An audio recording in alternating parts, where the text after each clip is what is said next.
자, 거기 87페이지 보시면 여기서부터 체크가 되어 있는데, 자, 공업 입지론 알아보겠습니다. 공업 입지론.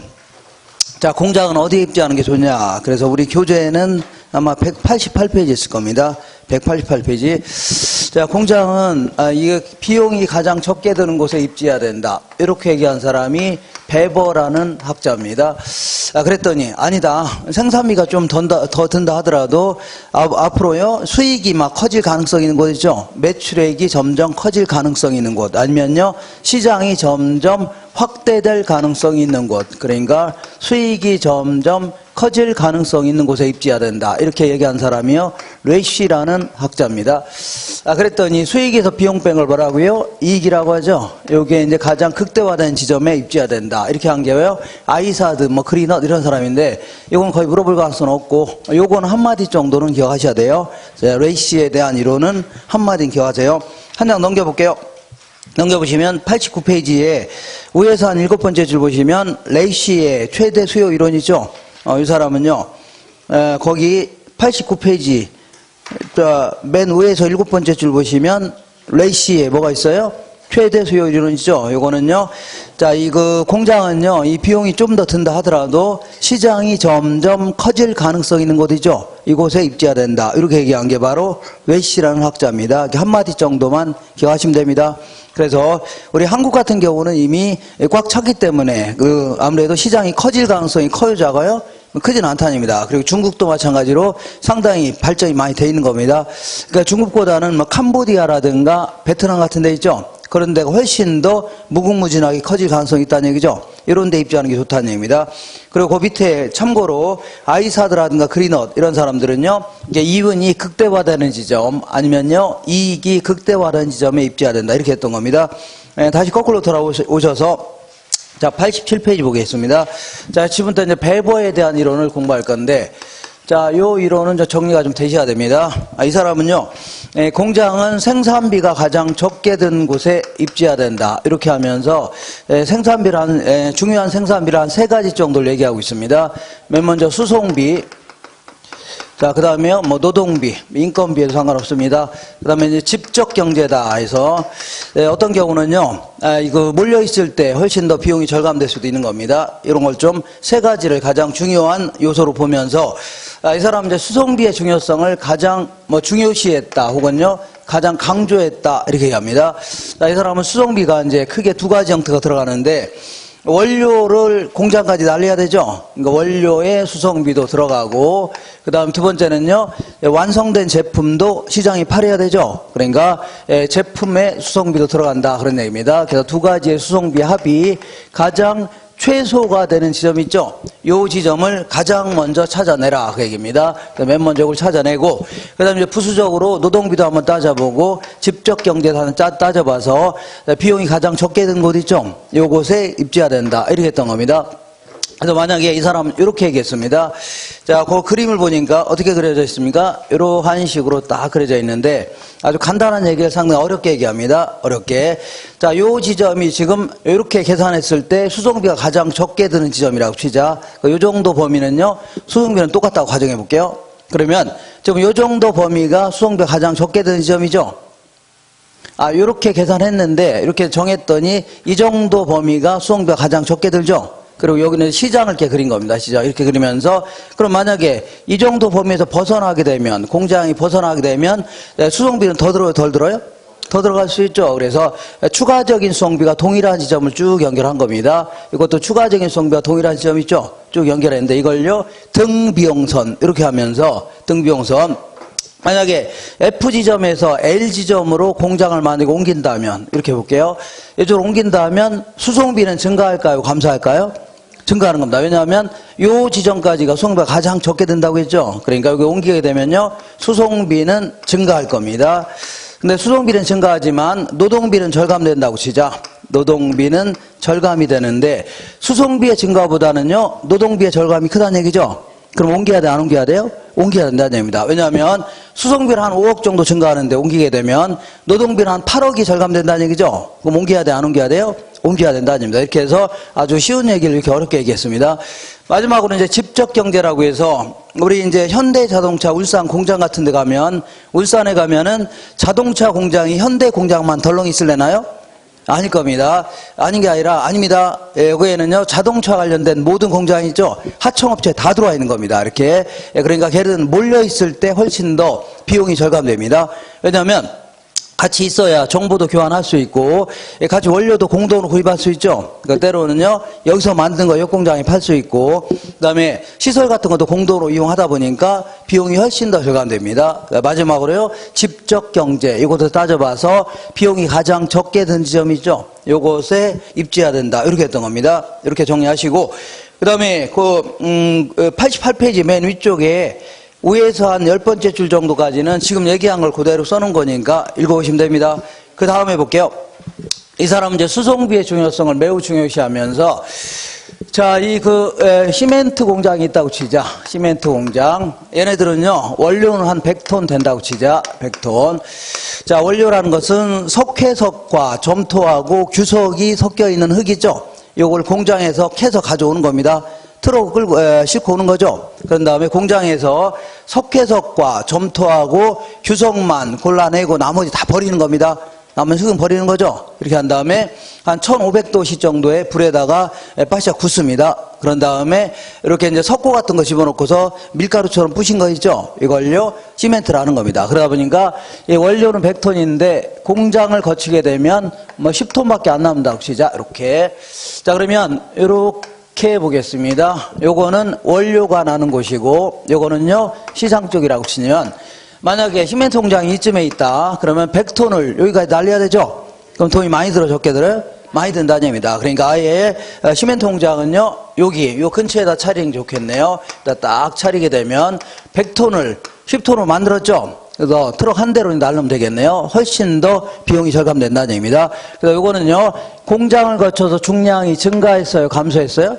감소했다. 이런 것을요 중량 감소 산업이다. 이렇게 합니다. 중량 감소 산업. 이렇게.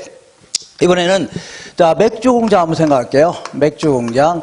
맥주 공장은요 원료를 봐야 10톤밖에 안 됩니다. 여기서 말하는 원료는요 특정 지역에서만 나는 어떤 천연 자원 같은 거 있죠. 물, 공기 이런 게 아니라 특정 지역에서만 나는 원료들을 얘기하는 겁니다. 그래서 요거는요 원료를 봐야 뭐가 들어가냐면 메가라고 해서 메가 아시죠?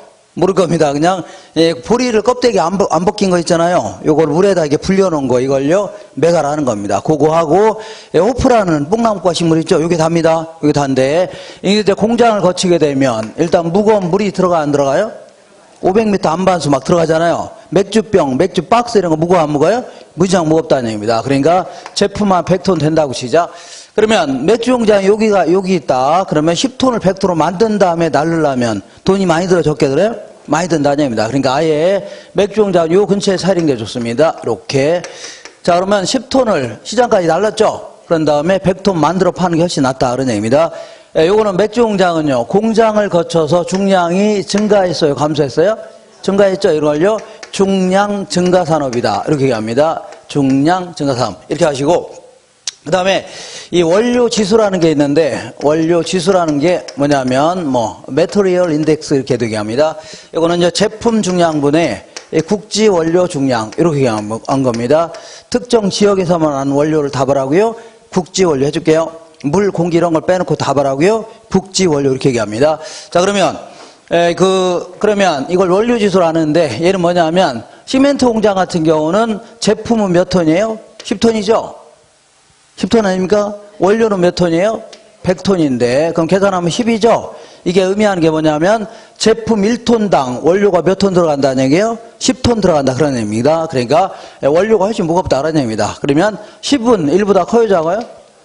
자, 크죠? 그래서 원료 지수가 1보다 큰 산업은요 그 원료 산지 근처에 입장한 게 좋습니다. 원료가 훨씬 무거운 산업을 얘기합니다. 근데 이제 맥주 공장 같은 경우는 맥주는 제품은 100톤이죠? 원료는 10톤밖에 안 되죠. 그러면 계산하면 0.1. 이게 의미하는 게 뭐냐면 0.1. 자, 제품 1톤당 원료는요 0.1톤밖에 안 들어간다는 얘기입니다. 그러니까 원료가 훨씬 가볍다는 얘기죠. 그러니까 이런 거는 그럼 0.1은요 1보다 커요 작아요? 1보다 작은 산업 이런 산업을요 이거를 그 시장 지향형 입지라는 겁니다. 그게 입장이 좋죠. 그러니까 제품이 훨씬 무겁다. 이걸 어렵게 설명하는 겁니다. 이렇게. 그 다음에 이번에는 이렇게 해볼게요. 이 부패하기 쉬운 원료를 가지고 생산하는 산업. 예를 들어 꽁지 통조림 같은 거 볼게요. 이 통조림을 꽁치를요 바다에서 잡아다가 도시까지 날리려면 상할 수 있어 없어요? 있죠. 그러니까 아예 바닷가에서 통조림 만들어 날리는 게 낫겠죠. 이런 거는요 그 원료산지 근처에 입지하는 게 좋습니다. 그다음에 부패하기 쉬운 완제품을 생산하는 산업. 자, 부패하기 쉬운 완제품을 생산하는 산업.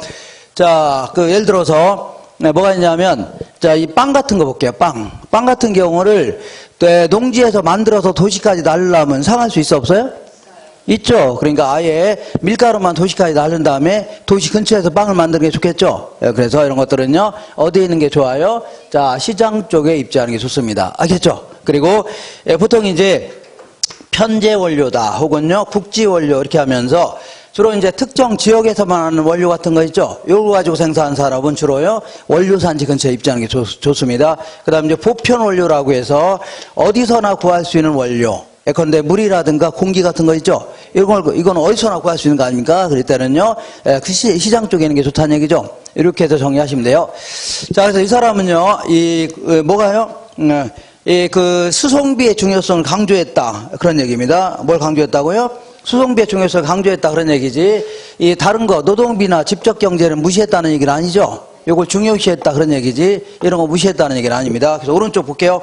89페이지 기타의 공장부지 입지라고 해서 노동지향형 입지다. 이거는요 노동자들이 많이 필요로 하는 공장이 있죠. 예컨대 의류산업이라든가 신발산업. 의류공장 같은 경우는 재봉틀 앞에 앉아서 전부 다 삐 막 쭉 앉아서 그 옷 만드는 거 아닙니까? 이런 거는요 아무래도 노동자들이 많은 곳에 입지하는 게 좋습니다. 그러다 보니까 왜냐하면 노동자들 없는 곳에 입지하면 그분들 모시고 와야 되죠.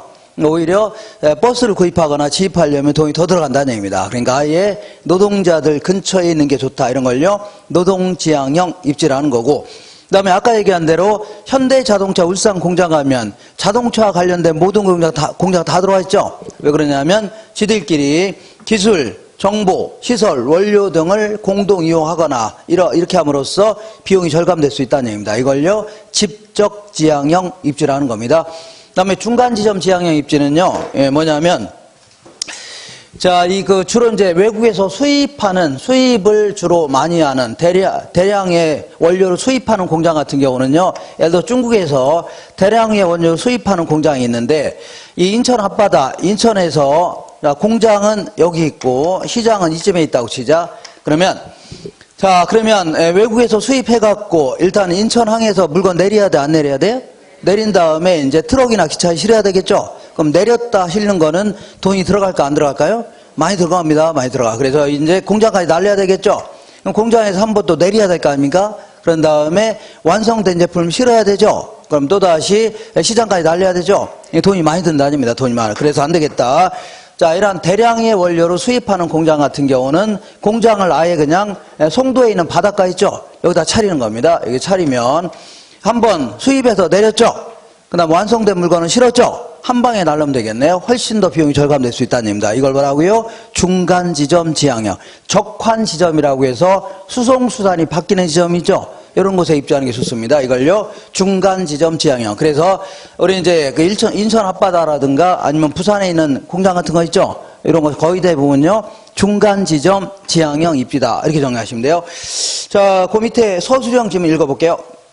1번에 보시니까 배보의 공업 입지론에 따르면요, 최소 비용으로 제품을 생산할 수 있는 곳, 이것을요 최적의 입지점으로 보았습니다. 다 뭐 비슷한 문제들이니까 3번 볼게요. 배보의 최소 비용 이론에 따르면요, 산업 입지에서 가장 중요한 것은 수송비, 임금, 집정력 등인데, 이 중에서 이 사람은요 수송비를 가장 중요한 요소로 간주했던 겁니다. 맞습니다. 세 번째, 다섯 번째 볼게요. 배보의 공업 입지론에 따르면 등비용선, 이걸 뭐라고요? 등비용선. 추가적인 운송비가 비슷한, 같은 지점을 쭉 동심원식으로 그린 겁니다.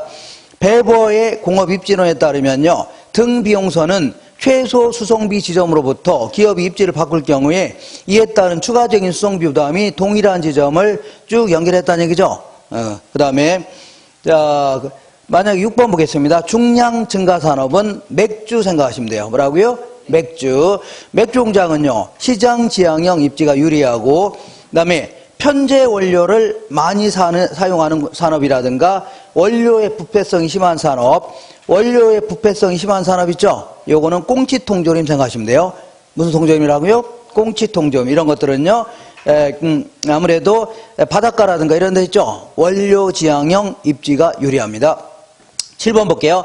원료 지수가 1보다 작은 산업은 저거 메터리얼 인덱스를 원료 지수라는 겁니다. 1보다 작은 산업은요, 어디가 유리해요? 시장 쪽에 입지하는 게 유리합니다. 그 다음에 9번 보시면 자동차 공업, 기계 공업, 석유화학 등 기술, 정보, 시설, 원료 등을 공동으로 이용함으로써 비용을 절감할 수 있는 공장이 있죠. 이런 거는요, 집적 지향형 입지가 유리합니다. 몰려있는 게 유리하다는 얘기죠. 한 장 넘겨보겠습니다. 자, 11번 볼게요. 래시는요, 베버의 입지론이 너무 생산비에만 치우쳐 있다고 비판하면서 공장의 입지는요, 앞으로 시장이 확대될 가능성이 가장 풍부한 곳 있죠. 이런 곳에 입지가 된다. 이렇게 했던 겁니다. 이렇게 해서 여기부터 여기까지 이렇게 좀 정리하시면 됩니다. 자, 요걸 이제 지우는 시간을 갖겠습니다. 이렇게. 그러면 어떻게 하는 게 좋아요? 잠깐 주무시는 게 좋습니다. 이렇게 주무시다가 이렇게 지우고. 자, 드디어 이제 일어날 시간이 됐습니다. 이렇게. 자, 이번에는 농업입지론 알아보겠습니다. 농업입지론 한 장 넘겨보시면, 자, 농업입지론은요, 우리 교재에는 200페이지 있을 겁니다. 200페이지. 자, 농업입지론은요, 튀넨이라는 사람이 내놓은 고립공 모형이라는 게 있는데, 이게 바로 농업과 관련된 입지론입니다. 이거는 이제 1826년도에 이 사람은 이제 고립공 모형이라는 걸 발표했는데, 이게 뭐냐면 도시입니다. 도시. 도시 근처에 이제 농지가 쭉 있는데, 농지를 이런 식으로 그렸습니다. 아까처럼. 이렇게 동심원상으로 확대되면서 이렇게 농지를 뜨아 그렸는데, 이렇게. 자, 근데 여기 있는 농지들은요, A라는 농지, B라는 농지, C라는 농지, 이런 게 있죠. 이런 것들은 전부 다 농사 지어서 요 도시에만 내다 팔아야 됩니다. 요 도시. 그러니까 다른 데는 없어요. 그러니까 어떤 나라가 있는데, 섬처럼 딱 돼 있는데, 딱 중앙에 도시가 있습니다. 그리고 외곽 쪽은 다 뭐라고요? 농지입니다. 이렇게 돼 있는, 마치 섬처럼 고립돼 있다 해서 이걸요, 고립국 모형이라는 겁니다. 뭐라고요? 고립국 모형. 자, 그럼 만약에 여기 있는 여기 농부는 여기에 또 다른 도시가 있다. 그러면 밀농사 져서 여기다 파는 것보다 여기다 파는 게 낫겠죠? 아유, 수송비가 덜 들잖아요. 근데 이런 도시는 없다고 가정하는 겁니다. 마치 섬처럼 고립돼 있다 해서 이걸요, 고립국 모형이다 해줍니다.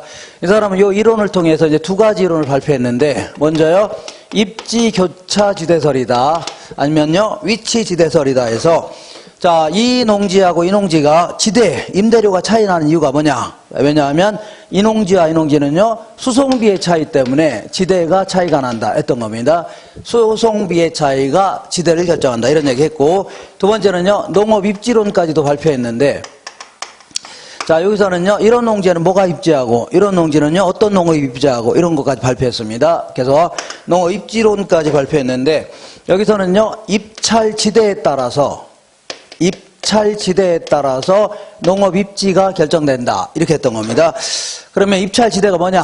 입찰지대라는 것은 이렇게, 지대는 그 밑에 나와 있는 것처럼, 지대를 고려하지 않은, 아직은 지대는 반영되지 않은 순이익이 있다면, 순이익, 요 정도만큼은 지주가 돈 달라면요, 최대한 지불할 용의가 있다는 얘기입니다. 이렇게 요걸요, 입찰지대다.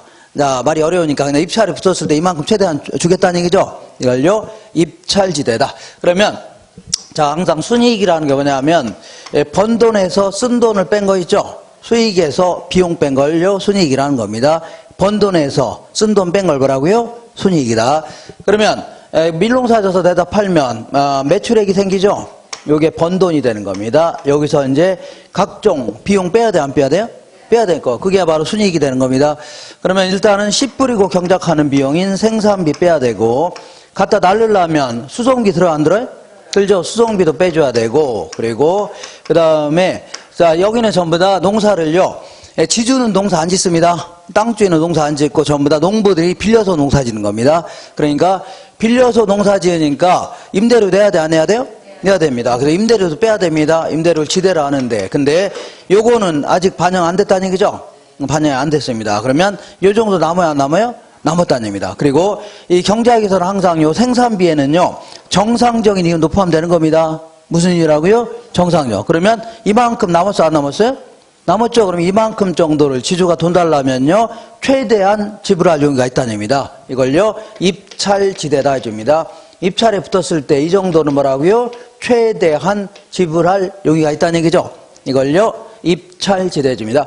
그럼 지금부터 이 내용을 먼저 보겠습니다. 입지교차에 대해서. 그러면 어떤 땅이든 A농지, B농지, C농지 어떤 땅이든 일단 비옥도는 똑같다고 가정해보자. 뭐가 똑같다고요? 비옥도가 똑같다면 그러면 그 생산량도 비슷하겠고, 그죠? 그 다음에 품질도 비슷하겠죠? 그러면 내다 파는 금액은 거의 같다고 간주해보자. A나 B나 C나 같다고 간주해보자. 그 다음에 A, B, C 모두 다 씨 뿌리고 경작하는 비용 있죠? 이런 것도 다 같다고 간주해보자. 다 같다고 간주해보자. 그죠? 씨 뿌리고 경작하는 비용 뭐 똑같다고 간주했었죠? 그런데 A라는 농지는요, 수송비가 많이 들어요? 적게 들어요? A 농지는 수송비 얼마 들어요? 안 들어요? 안 들잖아요. 그러니까 순이익이 커져요? 작아져요? 커지죠. 그러니까 지주가 돈 달라면요, 지불할 용의가 있는 금액이 커져요? 작아져요? 커진다입니다. 입찰에 붙었을 때. 자, 반대로 C라는 농지 볼게요. C라는 농지는 수송비가 많이 들어요? 적게 들어요? 많이 든다는 얘기입니다. 그러다 보니까 순이익은 얼마 돼요? 안 돼요? 안 되니까 지주가 돈 달라면 줄 돈이 있어 없어요? 거의 없다는 얘기입니다. 그잖아요? 그럼 이런 게 지대를 결정하는데 결과적으로 A농지하고 C농지의 지대가 차이 나는 이유가 뭐예요? 입찰 지대의 차이 나는요, 수송비의 차이가 지대를 결정한다는 얘기입니다. 뭐라고요? 수송비의 차이가 지대를 결정한다. 그래서 이 사람은요, 이 비옥도는 그다지 중요한 게 아니다. 뭐가 중요한 게 아니라고요? 비옥도는 중요한 게 아니다. 그 수송비 있잖아요. 수송비가 가장 중요한 요소이다. 결국은요, 외곽으로 나갈수록 수송비는 많이 들어, 적게 들어요? 많이 들죠. 그 대신 상대적으로 지대는 낮아질 수밖에 없다는 얘기죠. 이런 식으로 입지가 교차하면서 지대가 결정된다. 이렇게 했던 겁니다. 이걸요, 입지 교차 지대설 이렇게 해줄게요. 자, 이번에는 이제 그 농업 입지론까지 발표했는데 이거 좀 알아볼게요. 요거. 자, 어떤 지역에 이제 1제곱킬로미터가 있다고 치자. 1제곱킬로미터가 있는데, 자, 1제곱킬로미터당 이렇게 1제곱킬로미터가 있는데, 채소라든가 과일농이 있는가 하면, 채소, 과일농, 아니면요, 버터라든가 치즈농이 있다고 치자. 이 낙농업, 이거 전부 다 농업으로 간주합니다. 자, 근데 채소나 과일 같은 거 잘 보세요. 채소나 과일 같은 경우는 농사 지을 때 한정된 토지가 있다면 빼곡히 채워서 농사 짓는 거죠. 빼곡히 채워서 농사 짓잖아요. 그러다 보니까 1제곱킬로미터당 자, 이 트럭으로 수십 대로 트럭을 막 날려야 될 거 아닙니까? 10만 제곱킬로, 1제곱킬로미터라면 트럭 몇십 대로 계속 날려야 되죠. 그죠? 그러니까 많은 양을 1제곱킬로미터당 많은 양을 자주 날려야 됩니다. 자주 날려야 돼요. 내다 팔려면 그죠? 근데 우리 버터나 치즈 같은 경우는요, 이 광활한 토지에서 낙농업하는 거죠. 그죠? 그러다 보니까 1제곱킬로미터당 양이 적을 수밖에 없는 겁니다. 상대적으로. 그리고 얘는요, 짐승들의 젖을 발효시켜서 응고시킨 거 아닙니까? 그죠? 그러다 보니까 얘는요, 한 보름에 한 번 정도 어쩌다 한번 나르면 되는 겁니다. 아시죠? 그러니까 1제곱킬로미터당 적은 양을 어떻게 해요? 어쩌다 한번 나르면 된다는 얘기죠. 어쩌다. 이렇게. 얘는요, 1제곱킬로미터당 많은 양을 자주 날려야 되지만, 얘는요, 버터나 치즈는 광활한 토지에 사는 거니까 1제곱킬로미터당 상대적으로요, 적은 양을, 그리고 그것도 응고시킨 거를 트럭에 싣고서 한 번 정도 나르면 되는 거죠. 보름에 한 번 정도 나르면 된다는 얘기입니다. 이렇게. 이해가 되겠나요? 자, 그러면 이렇게 그림을 통해서 알아볼게요, 이게. 자, 요거는 이제 순이익입니다. 순이익. 요게요, 아직은 지대는 반영돼 있어, 안 돼 있어요? 안 돼 있다는 얘기입니다. 그러면, 자, A농지, B농지, C농지가 있다고 치자. 그러면 A농지에서, 자, 이 채소농 하게 되면 순이익이 요 정도 된다고 치자. 이 정도라는 얘기죠. 이 정도만큼은 입찰에 붙었을 때 최대한 지불할 용의가 있어 없어요? 있다. 이걸요, 입찰지대라는 겁니다. 뭐라고요? 입찰지대. 네, A농지, 여기 도시가 있는데 이렇게 볼게요. 좀 왔다 갔다 하기 그러니까 A농지, B농지, C농지 도시가 있죠. 근데 A에서 하다가 갑자기 B에서 한다면, 수에서 한다면 수송비가 더 들어 안 들어요? 더 들어가죠. 근데 얘는요 많은 양 막 자주 날려야 되죠. 그러다 보니까 B에서 하게 되면 수송비 갑자기 팍 더 들어갈 수 있습니다. 뭐라고요? 팍. 그럼 순이익이 어떻다고요? 확 줄을 수가 있다는 얘기죠. 여기서 하다가 여기서 하게 되면 수송비 갑자기 확 더 들어갈 수 있다는 얘기입니다. 그러니까 자 그러다 보니까 B에서 하게 되면 순이익이요 요만큼 더 팍 줄을 수가 있다 그런 얘기입니다. 이런 식으로 분석이 하겠나요? 예, 그래서 이런 경우에는요 이렇게 그려집니다. 이러한 형태로 입찰지대 곡선 혹은요 한계지대 곡선 해줍니다. 채소라든가 과일농. 이번에는 자 버터나 치즈 볼게요. 예, 얘네들은요 자 1제곱킬로미터당 얘는 광활한 농지에서 광활한 토지에서 농사 짓는 거죠. 그죠? 그러다 보니까 1제곱킬로미터당 순이익은 낮게 출발합니다. 그죠? 수십만 평 제곱킬로미터에서 낙농하는 거 아닙니까? 상대적으로 1제곱킬로미터당 순이익은 어떻다고요? 낮게 출발합니다. 만약에 B지역에서 낙농업하게 되면 순이익이 이 정도 된다고 치자. 이렇게. 요거죠? 근데 B에서 하다가 C에서 하게 되면 수송비는 더 들어요? 덜 들어요? 더 들어가는데 얘는요, 조금 더 들어간다는 겁니다. 왜냐하면 얘는요, 적은 양을 어쩌다 하면 날르면 되는 거죠? 적은 양을 어떻게 해야 한다고요? 어쩌다 하면 날르니까 수송비가 조금 더 들어가죠? 그러니까 순이익은요, 조금 줄어든다 아닙니다. 조금. 문 얘기하시나요? 이렇게. 자, 그러니까 여기나 여기나 별 차이 있어 없어요? 보름에 한 번 정도 날르니까 큰 차이는 없다는 얘기입니다. 그러다 보니까 C에서 하게 되면 순이익은요, 여기서 요만큼 조금 줄어든다 그런 얘기입니다. 이렇게. 자, 그러면 이렇게 그려지겠죠? 이게 바로 뭐라고요? 버터나 치즈농의 입찰 지대 곡선이 되는 겁니다. 자, 지저분하니까, 다시 한번 그려볼게요. 지저분하니까. 자, 이러한 식으로 그려보겠습니다. 이렇게 이제 급한 형태로 그려지는 거. 이건요, 채소라든가 과일농이 되는 거고, 얘는요, 이렇게 완만한 형태로 보이는 거 있죠? 이거는요, 버터나 치즈농, 낭호급이 되는 겁니다. 자, 드디어 이제 지주가, 땅 주인이 이제 땅을 빌려주려고 농부들을 불렀습니다. 불러갖고, 지금 내가 지금 이 농지를 좀 빌려주려고 하는데, 너 채소농, 너 한 달에 얼마 줄래 했더니 얘는요, 이만큼 지불하겠다는 얘기죠? 근데, 버터농, 너 얼마 줄래 했더니 얘는요, 이만큼만 지불하겠다는 얘기죠? 그러면, 사람들이 전부 다 경제적 인간을 가정합니다. 당연히, 지주 입장에서는 돈을 누가 많이 주겠다고 해요? 채소나 과일농이 더 많이 주겠다는 얘기죠? 얘들한테 빌려주려고 하겠네요. 그러니까 여기는 누가 입주한다고요? 채소라든가 과일농이 입주하게 되는 겁니다. 근데 여기를 보겠습니다. 요 농지 좀 빌려주려고 하는데, 야, 채소농 너 얼마 줄래 했더니 얘는 요만큼만 지불하겠다는 얘기죠? 근데 버터농 너 얼마 줄래 했더니 얘는 이만큼 지불하겠다는 얘기죠? 그럼 누구한테 빌려줘요? 버터농한테 빌려주겠네요. 이번에 요 땅을 빌려주려고 하는데, 버터농 너 얼마 줄래 했더니 얘는 이만큼 지불하겠다는 얘기죠? 근데 채소농은요, 요거 빌렸다가는 요게 이익이죠?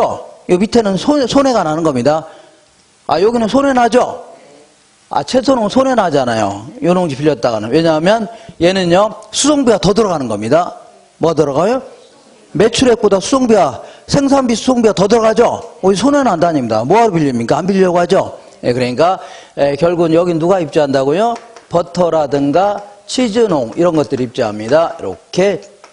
자, 지금부터 채소나 과일농 이런 것들을 뭐라고 하냐면 집약농업이다 이렇게 표현합니다.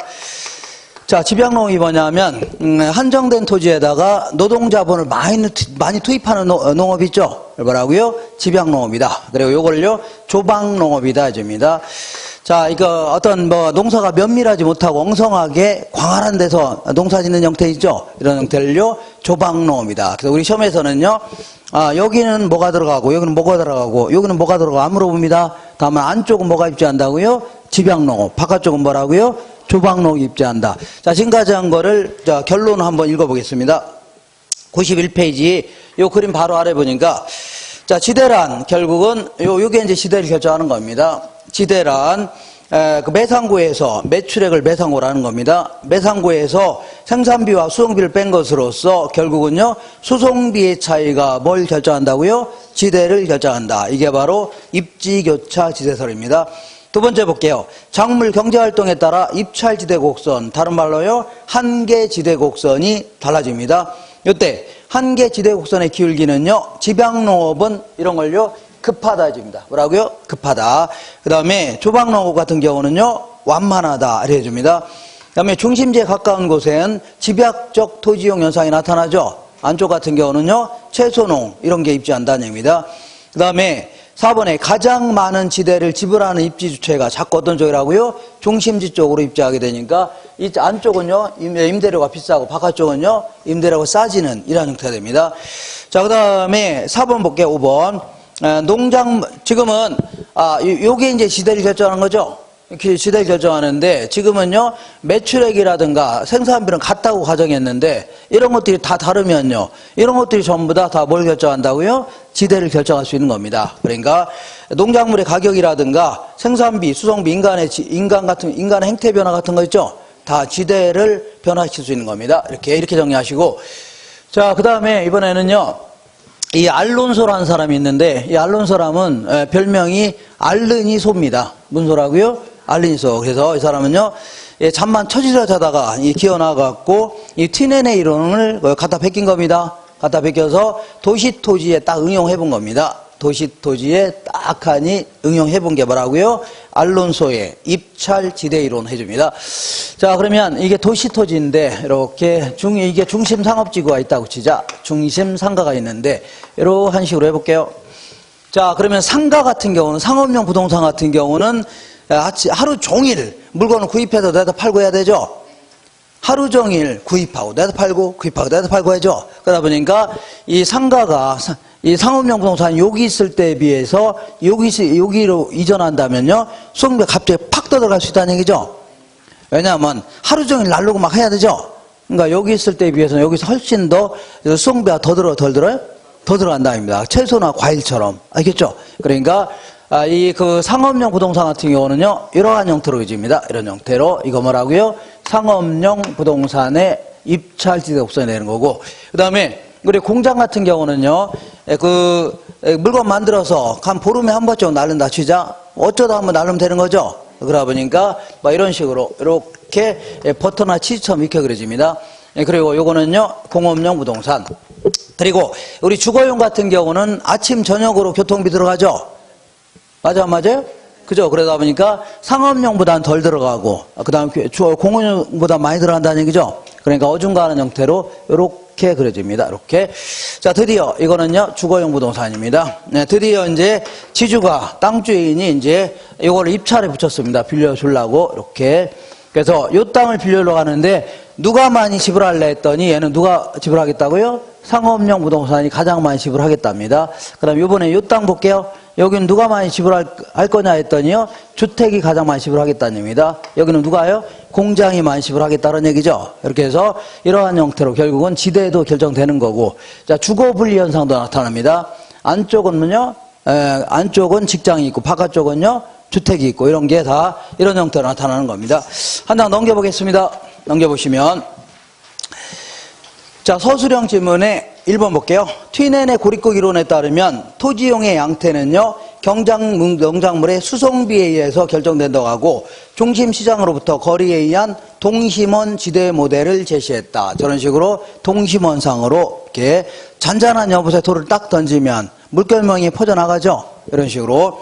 2번 볼게요. 튀넨의 고립국 이론에 따르면요 수송비의 절약이 곧 뭐가 된다고요? 지대가 되므로 결국은요 수송비와 지대는 반비례 관계가 있죠.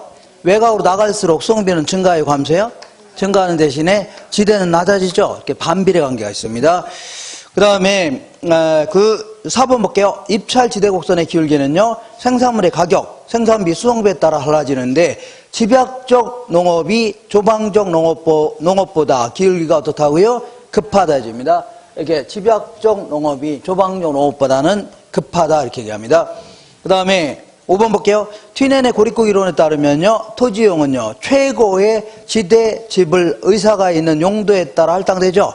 그러니까 최대로 지불할 능력이 있는 자가 이거 아닙니까? 이 사람을 위해서 할당되는 겁니다. 가장 많이 지대를 지불하겠다 그런 의미입니다. 그 다음에 6번 볼게요. 튀넨의 고립국 이론에 따르면요 중심지에 가까운 곳은 뭐가 입주한다고요? 집약적 토지용이 나타난다. 그 다음에 8번 보겠습니다. 알론소의 입찰지대론에 따르면요 지대는 기업주의 정상이용과 투입 생산비를 지불하고 남은 잉여에 해당되며 그 매출액에다가 뭐 생산비와 이런 거 뺀 잉여 있죠. 요거가 되는데, 이렇게 표현을 이렇게 해서 그런 겁니다. 토지 이용자에게는요, 최대 지불 용이액이라는 얘기죠. 자, 이게 바로 최대 지불 용이액이죠. 이거 연결한 거 아닙니까? 자, 아까 얘기한 대로, 요게 뭐라고요? 지대를 제외한 순이익만큼 최대한 지불할 용의가 있다고 했죠? 입찰에 붙었을 때 그 얘기하는 겁니다. 그 다음에, 9번 볼게요. 알론소의 입찰지대론에 따르면요, 상업용 부동산이 어디에 입주한다고요? 도심 쪽에 입주하게 됩니다. 그 다음에 10번, 알론소의 입찰지대론에 따르면요, 교통비 부담이 너무 커서 도시민이 거주하려고 하지 않는 한계 지점, 요걸요, 도시의 주거 한계점이라는 겁니다. 자, 그러면 요게 이제, 요거 하나만 다 떼내볼게요. 요게 뭐예요? 요게 주거용 부동산의 입찰지대곡선이죠? 요것만 떼내볼게요. 자, 이렇게 이제 주거용 부동산의 입찰지대곡선인데, 그럼 여기까지 살게 되면 이익이 생겨요, 안 생겨요? 이익이 생기죠? 아, 요 안쪽은 이익이 생길 거 아닙니까? 이 순이익이니까. 맞죠? 근데 이게 벗어나게 되면 오히려 손해나죠? 이 밑에 손해 아닙니까? 아, 이쪽은 이익, 밑에는 손해죠? 왜 그러냐면 이거 이상 나가게 되면 수송비가, 교통비가 훨씬 더 들어간다입니다. 그죠? 그러니까 안 살려고 하겠죠? 이걸 여기까지를 뭐라고요? 예, 주거 한계점이라는 겁니다. 뭐라고요? 주거. 아, 여기는 이익이 이렇게 생긴 거죠? 생겨요. 여기서 하면 이만큼 이익이 생긴 거죠? 여기서 하면 이만큼 여기 이익이 생긴 거 아닙니까? 근데 여기서부터는 이익이 생겨요? 손해나요? 손해나잖아요, 손해. 여기 밑에는, 여기는 이익, 여기 밑에 손해죠? 손해나는 데가 살려고 안 해요? 안 해요? 안 해요. 교통비가 너무 부담이 크니까 안 살려고 하죠? 아침, 저녁으로 그냥 기름값 다 나가고 남는 게 있어 없어요? 없죠. 그러니까 그거 이상 안 나가려고 한다는 얘기입니다. 이걸요, 주거 한계점이라는 겁니다. 이렇게 정리하시면 돼요. 자, 그 다음에 이제 어디 정책론 들어가겠습니다. 우리 94페이지 보겠습니다. 이거 지울게요. 이걸 또다시 지우는 시간을 가질 테니까 잠시 주무시는 시간을 갖겠습니다. 이렇게. 근데 벌써부터 이제 일어날 준비를 해야 됩니다. 벌써부터 이렇게. 이제 일어나셔야 돼요, 이렇게.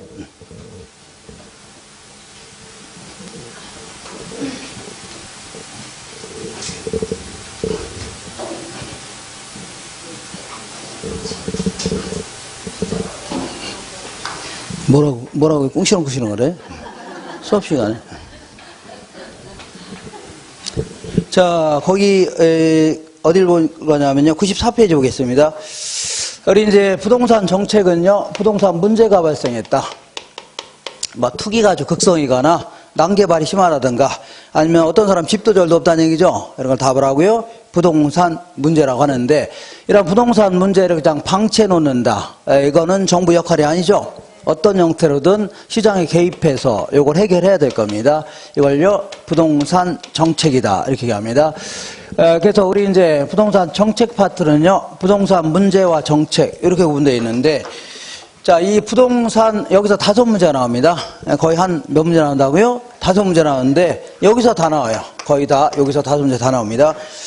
자, 그래서 여기서 이제 물어보는 거는요, 최근 10년 동안 한 번 딱 물어봤는데, 한 번이 뭐냐면, 집가고의 폐단이라고 해서, 좀 이따 하겠지만, 집가가 계속 올라간다는 얘기죠? 그 어떤 문제점이냐, 극히 상식적인 얘기 물어본 게 답니다. 아닌가? 그런다고 해서 자세히 물어보지 말라는 법은 없으니까 오늘 좀 간단히 해볼게요. 간단히. 자, 어쨌거나 여기 일단은 큰 틀을 좀 갖춰볼게요. 부동산 문제는요, 우리 일상생활에 그래도 가장 밀접히 관련되는 게 토지와 주택 문제가 될 겁니다. 토지 문제, 주택 문제, 이런 게 가장 대표적인 문제인데, 자, 토지 문제는 또다시 물리적 토지 문제다. 이렇게 해서, 우리 토지는요, 맥주가 부족하면 새로 만들면 돼요? 되는데, 토지가 부족하다 해서 새로 만들 수 있나요? 없죠. 그러니까 항상 도시 인근 토지 같은 경우 부족할 수밖에 없는 겁니다. 토지 부족 문제, 이걸 뭐라고요? 물리적 토지 문제라는 겁니다. 토지의 부족 문제, 이걸요, 물리적 토지 문제. 그 다음에 이렇게 한정된 토지를 서로 이용하려다 보니까 토지의 가격이 올라가 안 올라가요? 올라갈 수 있죠. 근데 문제는 어떤 지역에 지하철이 딱 들어온다고 하길래 사람들이 이런 데 장사 같은 거 하려고 땅을 구입할 수 있어 없어요? 있는데, 그러면 서로 이용하려는 과정에서 땅의 가격이 올라갈 수 있어 없어요? 있다는 얘기입니다. 근데 이런 것도 별 문제가 안 됩니다. 이런 걸 정상적으로 지가가 올라간다 해줍니다. 당연히 서로 이용하려다 보니까 토지 가격이 올라갈 수밖에 없는 거죠. 지하철도 들어왔으니까 당연히 올라가는 거 아닙니까? 근데 문제는 여기에 지하철이 들어온다는 사실을 미리 입수한 사람도 있을까 없을까요? 이런 사람도 행여나 있다는 얘기입니다. 그래, 그런 사람들은 이용도 안 하면서 막 땅 구입할 수 있어 없어요? 있죠. 그러니까 그 사람 또 편승해서 또 다른 사람도 막 이용도 안 하면서 살 수 있죠. 투기적 목적으로 이용도 안 하면서, 그러면서 이런 걸 공한지 이렇게 표현합니다. 뭐라고요? 그러니까 이러한 투기적 목적의 수요. 다시 말하면 이용도 안 하면서 막 서로 막 구입하려고 하죠. 왜 그래요? 나중에 올라가면 팔려고 하는 거 아닙니까? 이러한 수요 때문에 정상 지가 이상으로 급등할 수 있죠. 이걸 지가고의 문제라는 겁니다. 무슨 문제라고요? 지가고. 자, 그래서 지가가 정상 지가 이상으로 계속 올라간다는 얘기죠. 이걸 뭐라고요? 경제적 토지 문제다 해줍니다. 무슨 문제라고요? 경제적 토지 문제.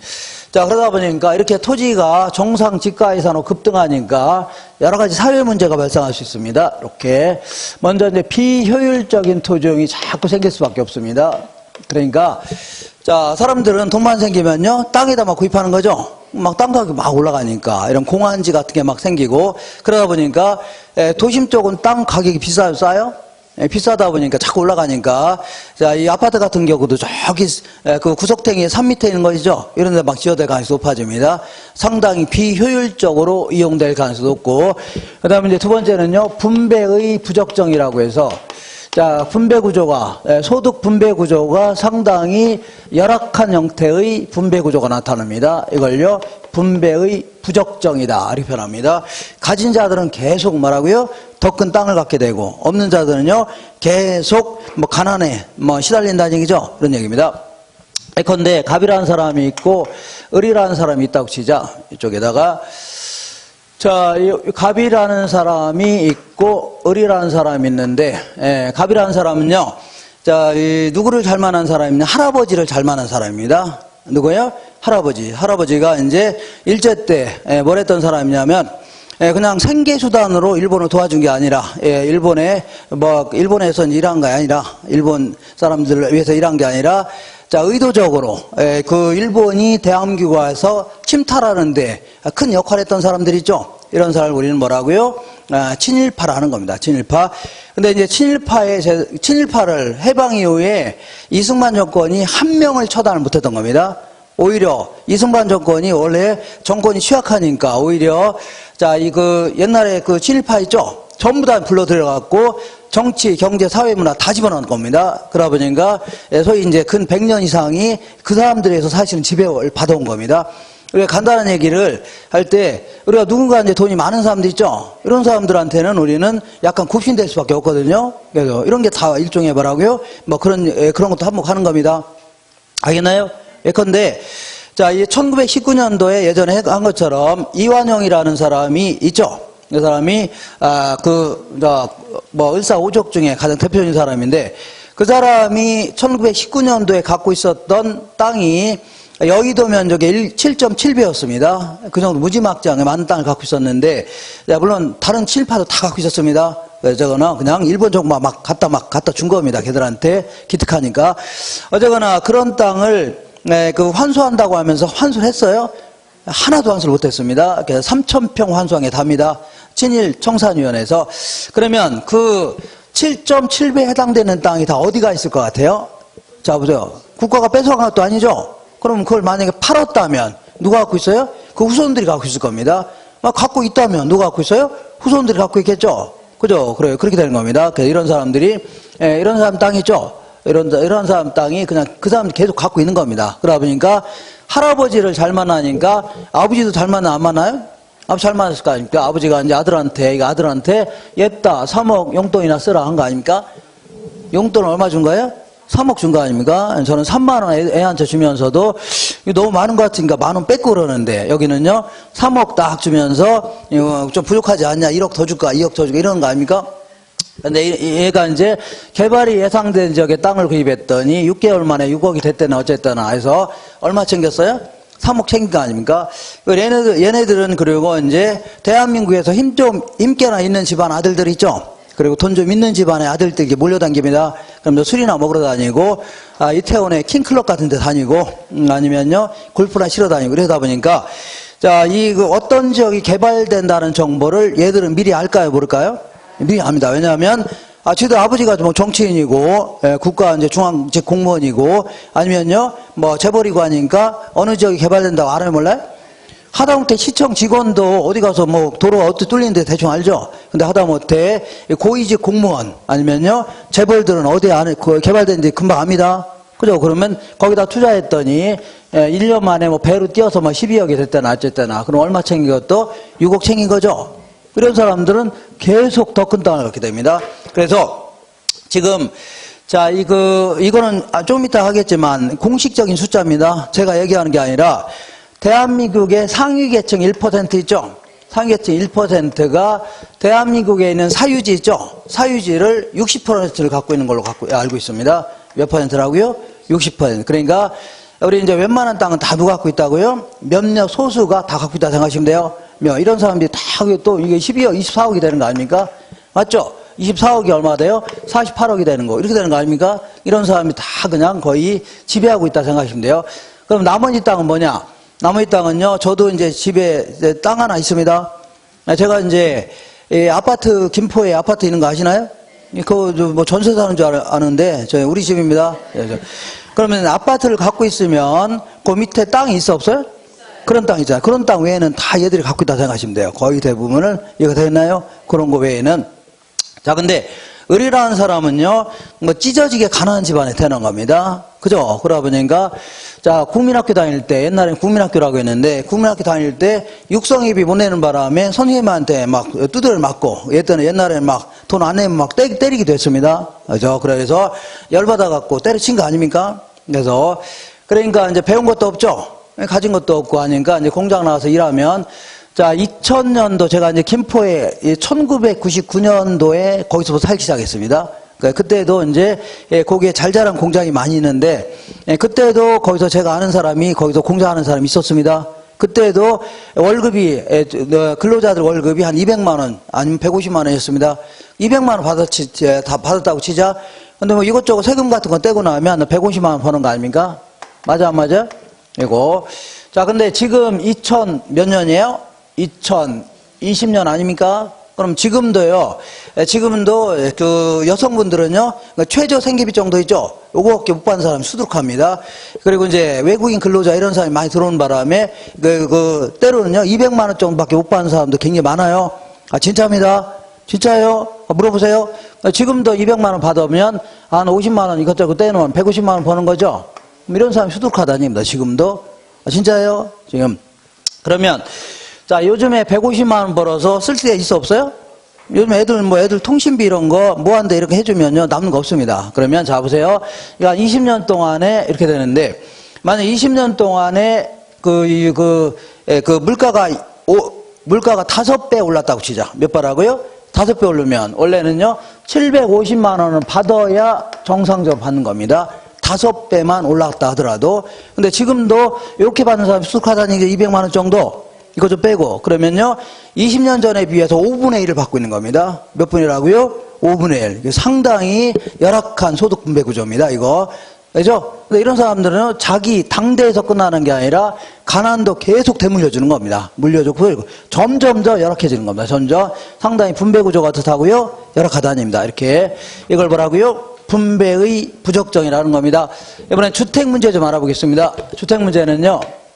양적 주택 문제와 질적 주택 문제 이렇게 구분할 수 있는데 양적 주택 문제는요 가구 수에 비해서 주택이 부족하다는 얘기죠. 이걸요 양적 주택 문제라는 거고 질적 주택 문제는요 집은 있는데 이 주거 환경이 좀 안 좋은 데서 오는 불만이죠. 이런 걸 뭐라고요? 질적 주택 문제라는 겁니다. 이렇게 해서 일단 요걸 중심으로 해서 부동산 문제를 좀 살펴볼 겁니다. 됐죠? 잠깐 쉬었다가 부동산 문제를 좀 살펴보겠습니다.